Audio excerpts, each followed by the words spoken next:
साईं नमस्ते, सलाम सलाम। डाटू खान हिकिड़ी ॻाल्हि त ॿुधाए मूंखे, भला हिन मास्टर शफ़न जो कुझु थियो या अञा कुझु कोन थियुसि?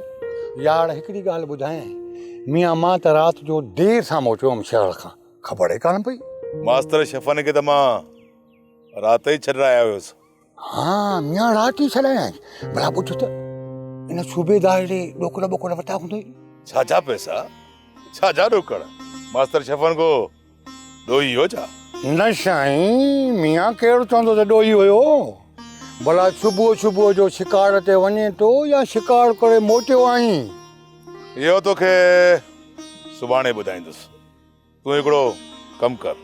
वरी कहिड़ो कमु कयां धणी? तूं लीमे जी ख़बर खां हिकिड़ी आहर घर में रखाए छॾ, या वरी कांडेरे कुंबर खां वॾो कूनर घर में रखाए किलो हणी छॾ।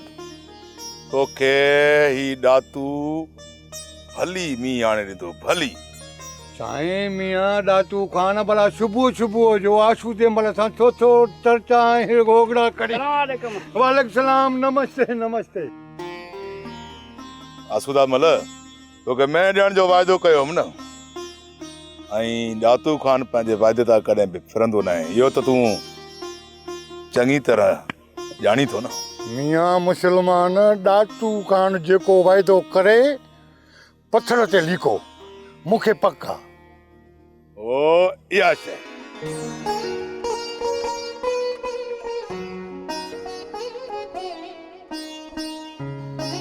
यार आहे त मुड़ुस माण्हू, जेको वाइदो कयो अथई उहो बि पूरो कंदो, पर किथे ईअं न थिए त किथों चोरीअ जी महक आहे अची मुंहिंजे घर में ॾे।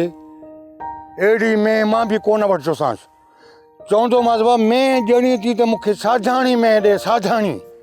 फॾे जा कम आशू जो मलो न पहिरियों कयो अथई न हाणे ई कंदो।